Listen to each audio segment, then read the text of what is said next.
किसी भी संगठन ने, हो सकता है उसमें कोई एक दो संगठन हो, बाकी की संगठनों ने उसको प्रोजेक्ट के मोड में ही रखा, उससे परे नहीं निकले।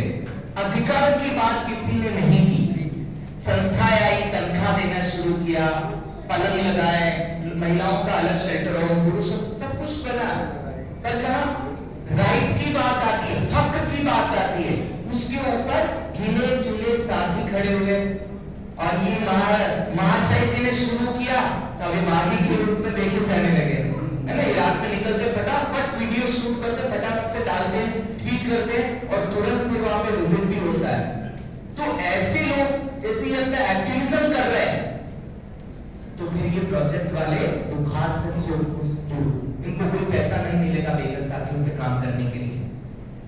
तो अभी हम लोगों को भी जो अभिषेक भाई बता रहे और ये सुनील जी भी सुझाव दे रहे हैं, हमने पहली बार हम लोग, जहां तक मुझे जानकारी अगर गलत हो तो ठीक कीजिए, पहली बार हमने दिल्ली के अंदर एक यूनियन खड़ा किया है जो होमलेस शेल्टर है। और सुनील जी सही कह रहे हैं, वो सारे लोग आज इस प्रकार की बैठक में वो आए हैं, एनजीओ की मीटिंगों में गए होंगे, जन संगठनों के यूनियन की मीटिंग में वो लोग पहुंच नहीं पाए। पहली बार आज वो सरकार के उस दावे पे भी अगर उनको दावा देना है, चुनौती देना है, तो हाईकोर्ट के अंदर भी वो डर रहे थे कि सब कुछ हो जाएगा, पकड़ लेंगे। तो अभी बहुत 200 दूर हमको चलना पड़ेगा, तब अपने हक और अधिकार के बारे में जागरूक हो पाएंगे और कुछ छपट के ले पाएंगे। उसके लिए अगर ये यूनियन बनी है, सारे दिल्ली को जितने शेल्टर होम के कार्यकर्ता काम कर रहे हैं, चाहे वो स्वीपर है, सफाई करने वाले हैं, चाहे केयर टेकर है, गार्ड है, सबको छोड़ेंगे और सुनील जी को नेतृत्व लेना पड़ेगा। और इन सबको किस प्रकार से हम उस मोड़ में लेके जा पाए, जैसे आप आधी रात में जाते हो और वहां से मुद्दा निकाल के लाते हो, सरकार की आंख में टकटकी लगती है और फिर वो तुरंत कुछ न कुछ जारी करते हैं। ये सब कुछ देखा हुआ है। मेरा कुछ ज्यादा काम नहीं है शेल्टरों के साथियों के साथ, तो जुड़ाव सबके साथ में है। और ये जो बहन ने जो बात बता रही थी गुलशा, कि किस प्रकार से नशे के गिरफ्त में फंसा हुआ है, उसके ऊपर हम लोगों को देखा भी वैसा ही जा रहा है। तो कोई जनसंगठन इस प्रकार से डायरेक्ट आकर मदद करने के लिए भी तैयार नहीं है। अभी आज हमने जो चर्चा की है और जो मुद्दे निकल के आए हैं, शेल्टर होम के मुद्दे को लेकर ये तमाम साथी हमारे मानवाधिकार अधिवक्ताओं के पास में आए, संगठन सोशियो लीगल इंफॉर्मेशन सेंटर के ऑफिस में बैठ के चर्चा की है। और पहली बार जब ये कोर्ट अपने इस मुद्दे को लेकर, पहली बार नहीं, पहले भी इसी संगठन ने इन मुद्दों को लेकर, चाहे वो भीख का मुद्दा हो, क्योंकि इस प्रकार से हम भीख मांग रहे हैं और हमको पकड़ के बंद किया जा रहा है, चाहे वो भोजन का मुद्दा हो कि हमको खाना नहीं मिल रहा था, चाहे वो राशन के मुद्दे हो, चाहे कच्चा अनाज नहीं मिल रहा था कोविड के दौरान, हम जब कोर्ट गए हैं तब तक हमको दिल्ली हाई कोर्ट से मदद मिल पाई है और हम लोग सफल रहे हैं। और अभी भी हम पिछले महीने में कोर्ट गए थे इसी मुद्दे को लेकर, और जिसका परिणाम निकल के आया कि हम 14 मार्च तक हमको कोई उधर से हिला नहीं सकता, हम वहीं पे काम करेंगे। ये मिल पाया है, हमारे तमाम साथियों ने मिलकर यूनियन का निर्माण किया और वकील साथियों ने हाथ थाम लिया कि दोनों व्यू बंद गए। अब ये इसको और मजबूत करने का काम करना है। आज की ये बैठक है जिसके माध्यम से हमारी शुरुआत हो रही है। हम और मीटिंग करेंगे हर महीने के हिसाब से, लेखा जोखा करेंगे, यूनियन को मजबूत करेंगे, ताकि हम संघर्ष सड़क पर भी कर पाए, सड़क पर भी कुछ लड़कर ले पाए।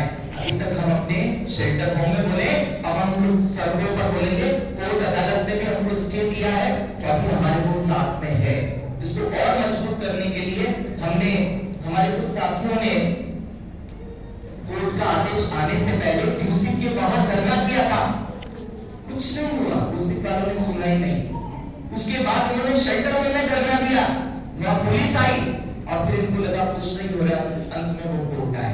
तो साथियों, बहुत सारे जन संगठनों की जरूरत है। कुछ साथी अभी हमें जैसे मैटर के अंदर स्टे मिला और साथी हमारे ऑफिस में आके बोल रहे थे हमको एक संस्था बनवाई है, हमने उनके साथ भी काम शुरू किया, उनको भी संस्था, जितने संगठन रजिस्टर हो रहे, जितने लोग मिल रहे, जितने यूनियन बना रहे, जितने लोग लड़ रहे, हम साथ में खड़े हैं, मिलकर इस लड़ाई को लड़ेंगे। और आपने आज जो मुद्दा उठाया, जिसमें आपने बताया कि सैनिटरी नैपकिन की जो बात की गई शेल्टर होम के अंदर, ये बहुत महत्वपूर्ण है।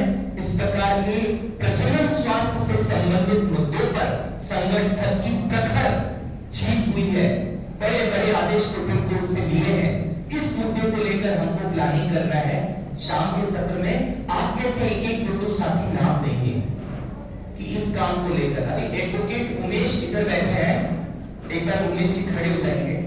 इस सत्र के लिए जो मुद्दे निकल के आए कि 2 बच्चों की डेथ हो गई है कुपोषण की वजह से, भोजन की वजह से। वो साथी जो काम कर रहे हैं, वो एडवोकेट उमेश जी से चाय और भोजन के दौरान बातचीत करके नंबर लेंगे। एडवोकेट उमेश आप उनसे सबसे लिख लेंगे और जैसे ही 4 बजेगी, 3:30 बजेगी, एडवोकेट उमेश उस रिपोर्ट को बताएंगे कि मैडम मोना जी ने मुझे ये बोला, इसका ये रिप्लाई है, हम केस फाइल करने के लिए तैयार हैं। योजना बनने तक आप यहाँ पर हाजिर रहेंगे क्या? हाथ खड़े कीजिए। रहेंगे। तो अभी हम लोग बिना देरी के, क्योंकि मुद्दे बहुत सारे निकल के मैंने लिखा, राजेश जी का भी बड़ा मुद्दा है कि राजेश जी की डेथ हो गई और कुछ नहीं मिला।